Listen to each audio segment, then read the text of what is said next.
So there's an ARMS Direct recently, right? And they told us a whole bunch of stuff about the game. But at the very end of that Direct, they told us that there was going to be a test punch, like the Splatoon test fire. And now the first weekend of that test punch has passed, and the three of us, me, Flying, and Soaring, have all gotten a chance to play it, and we're just going to share a couple of our thoughts on the game.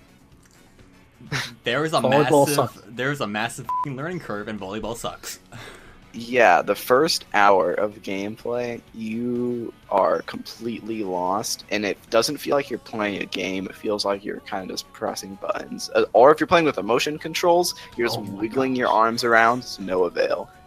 And I definitely think that the buttons are better, or at least I feel like you should use the buttons to learn how to play before trying the motion controls, because there's a lot of it feels like the game is going to be really movement based, and trying to move with the tilting left and right just seems like too not responsive. You know, I'm going to disagree with you there. I think that you should force yourself to use the motion controls, because you don't want to lie back on the buttons, because but the difference is between something with ARMS motion controls and Splatoon is Splatoon, I feel like using the motion helps you aim better and gives you an advantage. In ARMS, I feel like you're not really at a disadvantage or advantage. I think the buttons are just easier to use.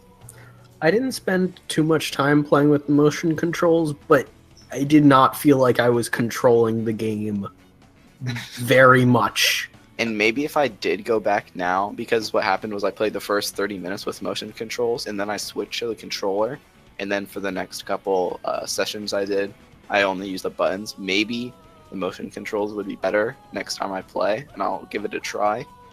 But I feel like there was just more, I don't know, it was easier to work with in my mind to press the buttons. So, I mean, I've got to admit, I actually have not used the button controls. Oh, well, see, there you go. But here's the thing, when I started off, yeah, I felt that I wasn't really getting any precision, and a lot of that I realized, in fact, I still was learning today, even when I played, that, I feel like today is really the only point where I finally understood this is how it works. See, and we've all played 3 different times, right? Yeah. Yes. I played the second half an hour of the first test. Right. I played the first half an hour of the midday test on Saturday, and then I played the last test on Sunday. Yeah, let's see. I played for the first session, and then I had 2 friends over for the second session I played in. So I wasn't playing for the entire hour, but I was kind of able to have a chance to sit back and kind of watch the game, which I feel like actually helped a bit. And then the third one this morning, I was able to play for the full hour. But yeah, it wasn't until today that I really felt I understood how the motion controls worked, and I did some recording, and we're probably showing clips from it on screen right now. I recorded my entire session, and but Soaring, this is a podcast. If you're watching the video version, there you go. There we go. High quality internet content. Sorry. But I felt that that I wasn't really understanding how the motion controls were read, but when I later did, I felt I had a lot more control over my movements and was able to put the punches where I wanted them to be. I think one of the things you have to learn really quick and realize is that as soon as you punch, you can't move anymore. So you have to realize, as soon as you punch forward or you press that button, you have to shift your focus from moving left and right to moving the fist left and right. That's probably the thing that throws me off the most is you're not thinking about it. You're thinking about attack your enemy, but then you've got your arms out and you are vulnerable as hell. Yeah, it's a game where you have to capitalize on, what the other person's doing, but you also have to not leave yourself open. And I feel like it creates some really interesting situations between the faster characters and the slower characters. And then when you go into free-for-all, it's just a massive cluster. Yeah. I think at first, because something that came up a lot was when you played 1v1v1, where it was you versus 2 other people who were also, against 2 other people. At first, it felt like, totally chaotic, and it's like you get teamed up on, and you just feel helpless, and then you team up on somebody. Towards the end of my, my gameplay, I was able to, maneuver that a little better. Where you kind of just, you have to mix it between keeping your distance, but it's like you still want to have fun with it. Like I saw a lot of master mummies in the corner guarding, so they would just heal the entire match, and that was a successful strategy. Oh yeah, you just reminded me of this one match I had where I thought it was a 3v3 or a three-way for the longest part of the game.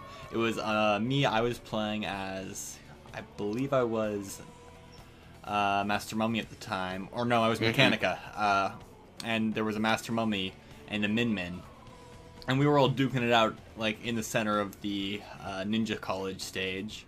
Yeah. And then I look back at the very bottom of the stage, and there's a Springman there.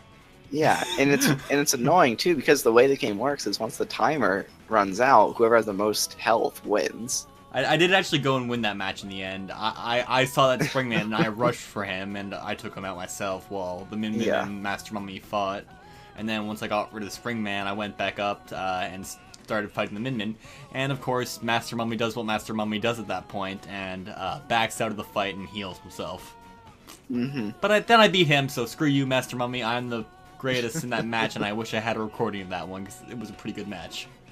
Of course. I swear. So guys, what's up? Who was your favorite fighter? Okay, to so play. At first, I was going with Ribbon Girl, and I would just spam grab because that's how I was able to win. Right, just jump, grab, throw. Sure. Do that over and over and over again, and then I wanted to change it up with the third session, so I kind of started playing Springman a little bit. I was having fun with him, and I switched to Min Min, and I was having a lot of fun with Min Min. She's really interesting because she has like slower attacks, so you have to think about timing more, especially with the little dragon laser beam diddly do. So it was a different kind of approach from just spamming grab, which I enjoyed. For me, I feel like ultimately my enjoyment with the game is coming down to what arms I actually have equipped. I prefer arms that allow me to arc my shots more. So for the longest time I was going Master Mummy or Mechanica with, when I was Master Mummy I was using the revolver and the bird, I don't remember the name of the bird arm, and while I was Mechanica I was using the revolver and the homie.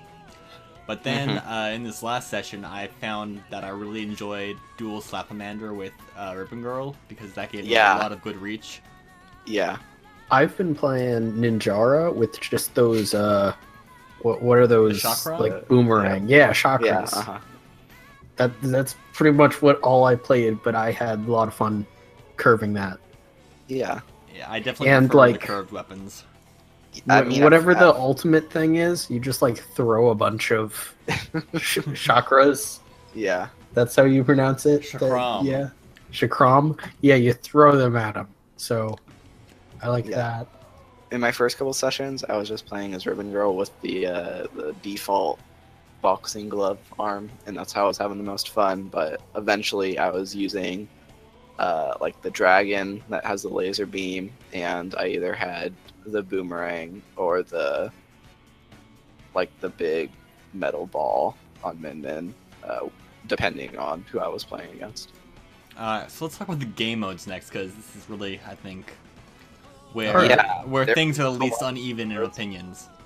And we didn't really get a chance to choose. It just threw us in a lobby with 8 or so people, and you would just play against that group of people over and over again, but in different matchups.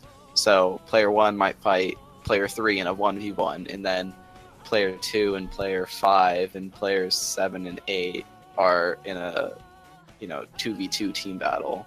And then you just keep shuffling over and over again until you either leave the lobby or the session ended. So the different game modes you could go into were a 1v1 and a 2v2. Those were just kind of like the more basic things. And then sometimes it would be put in a 1v1v1 where you have 3 people against each other. And then I didn't really see this too often, but apparently you could have a free-for-all with 4 different people. I had that a couple times. I don't think I saw that, but... And then there was the volleyball, which you can have a 1v1 or a 2v2 volleyball teams. Yeah. Volleyball was really horrible. weird. At first I hated it, and then I kind of liked it a little more, and then towards the end I wasn't a huge fan of it. So yeah, I didn't know how to spike at all. So I just hated the first couple rounds. I feel like volleyball is something... And I still hated it. I feel like it feels too random, like what happens when you actually hit the ball, and I felt like there was not enough control I had, and it just frustrated me because I'd send the ball over to their hand and they'd be juggling it over there for like 20 seconds, and then they'd pop it over to my side just as the timer runs out. I'm like, well, that felt fair. I feel like volleyball would be more enjoyable with more experience in the game, but like playing it along with, you know, some of the other initial game modes when you're still learning the controls and everything, it was more of just like a frustrating experience. And also, one thing that really made volleyball just feel weird was the camera. When the ball went into your end, like, it just felt weird. Like, why am I turning around to hit this volleyball? Why am I not trying to get behind it? And then whenever you hit it, it always went to the other side, like, no matter the angle. Volleyball was weird. And that's another thing they brought up is the camera control and the targeting is... It's not terrible, and it could be worse, but it feels like it's never quite what you want it to do. But you don't really have any option to control it. I think that's all of the game. It's never quite what you want to do. I mean, yeah, and maybe that's just part and of there's my a opinion. fighting game with a learning curve. But I definitely felt that that was something that I struggled a lot with, just trying to keep the camera on the person I was trying to beat the shit out of. It's like, alright, I got my ultimate. Oh, sorry, let me try and turn around so I can look at you and hit you. Yeah, well, I mean, a problem I had with the special moves, too, was you would use it, and then they would just dash out of the way, and then you slowly follow them, and then they grab you, and you're like, oh, okay. Yeah. That's why you just throw a bunch of chakras at them.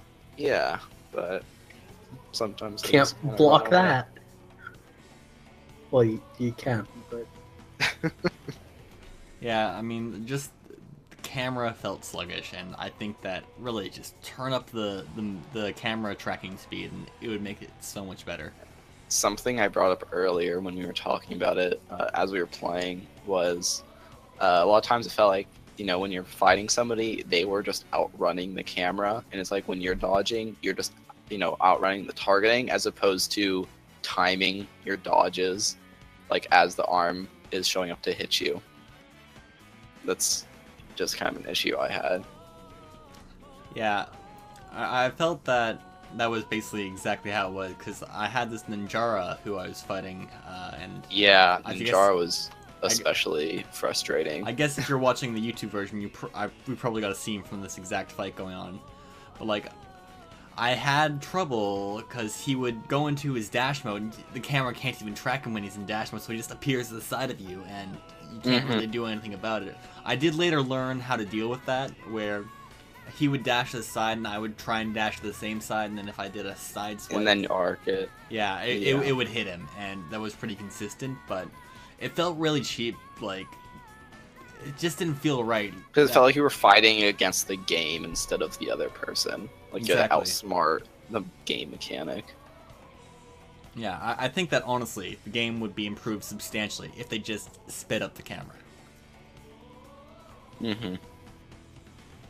But, I don't know, there's a lot of issues I had. I'm like, oh, they should have done this and that, and this instead, and this and that. But as I was playing more, I was realizing, like, okay, now it kind of makes sense, like, why they would make a design choice. I'm trying to think of a specific example of that. I think the main thing I was thinking of was, like, it felt like the game was being held back by being designed for the Switch and, like, the single Joy-Con, because that meant that only so many buttons could be used.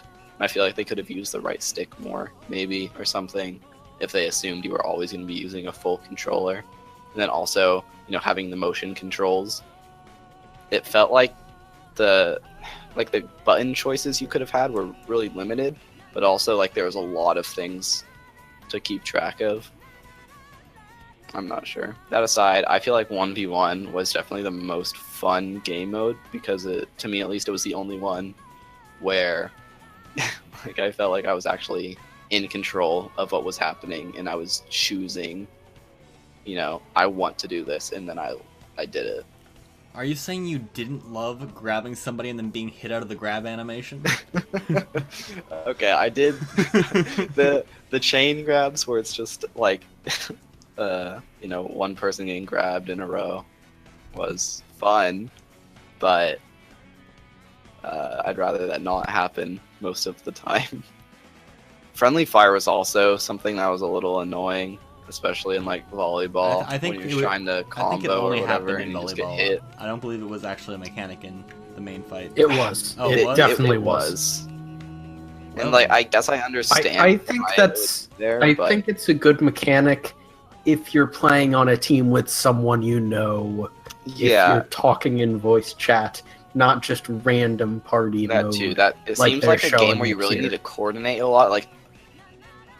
Because it could be like, okay, both people focus on one person, or like, I'm gonna grab and then like cover me, or I just got grabbed, help me. Like, it feels like there needs to be a lot of communication going on there, and there's just no option for that.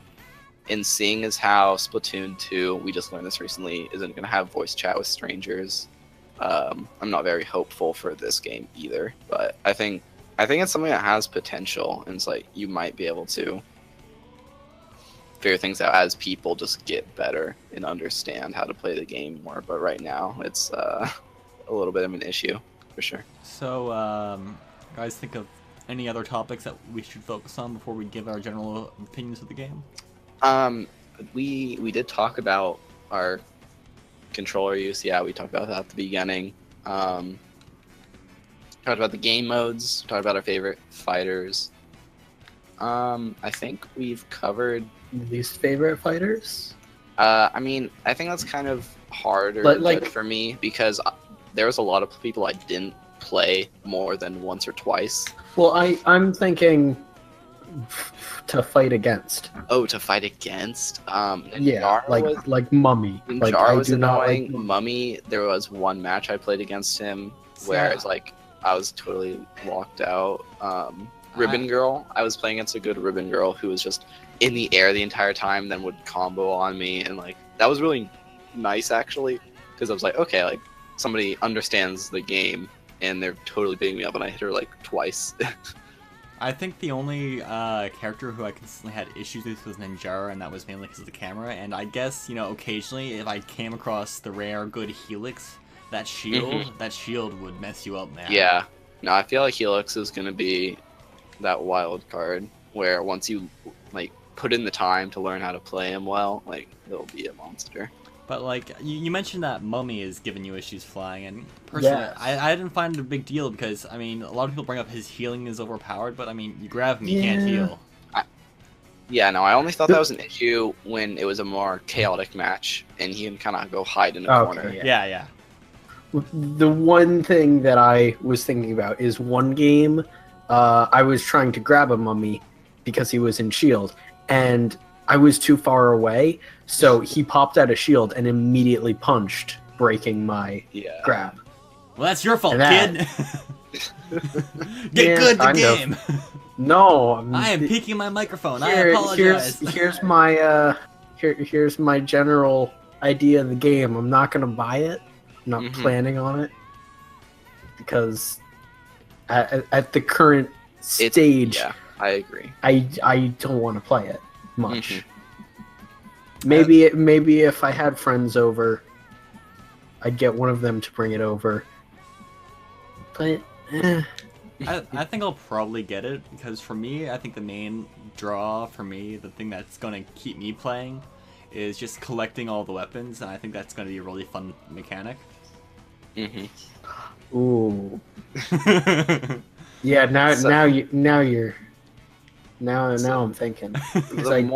I'm just thinking about the game in its current form, how they're showing. And there's a lot more that we haven't really seen. Yeah, that was actually something I wanted to ask before Flying went to our general opinions. Like, what do you think of game modes we didn't get to try out? Stuff that was teased in the recent ARMS Direct. Well, what other game modes? There's the basketball. Yeah, there's hoops. There's hoops, which we're going to be able to play in the second weekend of the Test Punch, and then there's just kind of like the mini games, like where you can get up 100 AI and like a time trial target thing. Speaking of which, those are interesting, but and then it also gives you a Grand Prix, which is kind of like classic mode in Smash, where you just fight a whole bunch of other guys. And then those don't add much in they my don't. mind. I feel like it's really just meant to be, a fighting game for fun and for glory online. That's basically what it is.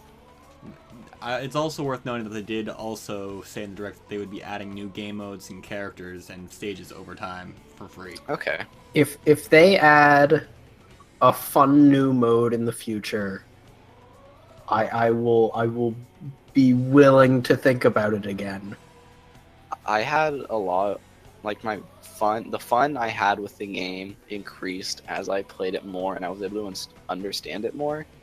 In its state right now, like how I'm feeling about it, I probably wouldn't buy it, especially not at release. I kind of want to see what the reception's like after it comes out.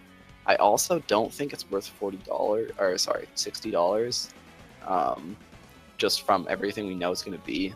What I was trying to say is I think it'd be worth more like $40 to me, where it's not a full price game. But I would still be able to get some enjoyment out of it. But I don't really see myself needing to buy it. And I don't think it would be as fun as Mario Kart is. Yeah, for me, I think I'm gonna get it. I'm still slightly on the fence, but I think I'm gonna pick it up and I'll have fun with it. I'm just gonna have to wait. If it proves itself to be a good game, like I'll definitely pick it up. But right now I feel like it's just kind of not worth it. So other than the game, there is one thing I wanna talk about that I just remembered. I thought the stage hazard items, they were done really well. Like I think they controlled the flow of battle, which is something that a good stage hazard / item does without being too obtrusive. I didn't notice it until like one game where where those hazards, those little things that come down from the sky, that really helped. That really like changed what was going on. At first I didn't like them, but you kind of learn how to use them to your advantage and how to avoid them when you need to. So I liked it. It added a little variety without feeling too obtrusive. And they weren't there like the entire map or match. For me, it was the main thing about them was just how they controlled the flow of battle. They moved people towards the centers when they were healing and boosting items, and then you could like grab the bomb and throw it at somebody, or you just stay away from the bomb as much as possible. Yeah. So what did you think of the internet? Since this is supposed to be testing the connection system. Well, I honestly didn't have that many issues. There was a couple fights where the other person seemed to disconnect, and it's really funny because it shows you the little like highlight of the last punch, but nothing happens and they just fall over. That's always funny. For the most part though, it was fine. When I was playing today in the last session, I did notice, and I think it was coming because I was able to understand the game a bit more. I would go to grab, and the grab would kind of just like go through them, or I would connect and it would like delay for a little bit before like the animation happened. But for the most part, the online system was really good, and if you saw a fist in the air, like you could, reliably hit it or dodge it. It didn't feel like there was a whole bunch of lag going on. Yeah, I don't think I had any major issues. I had other players desync, but for all I know, that was them being dummies and quitting or whatever. Yeah, I'd like rage quit. In fact, I think I saw it happen like the most at the start of multi-man map battles, I guess, where people didn't want to do these free-for-alls. They would just drop out. Yeah. The only issue I had was like one time trying to connect to the game, but then in the game it ran fine. And so I think the system's going to work well. All right. So did you guys find out about the secret way to get coins?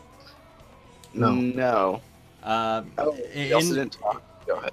In the warm-up mode, which I guess we also didn't talk about, where you could just practice hitting helix failures with targets in their hands. Occasionally a gold target would appear, and that would give you a bonus coin, which was nice because you felt like you weren't completely wasting your time when you were in a long wait between matches. Mm-hmm. I mean, not that making your head go boop, boop, boop, boop, boop. wasn't a waste of time. I mean, that's how I want to spend all my days, just booping my head around. Mm-hmm. Alright, so thanks everybody for listening to our impressions of the first set of ARMS Testpunch. I want to say Test Fire, but that's for splatting. So thanks for coming out, and stay tuned to RNG Show, and see you next time.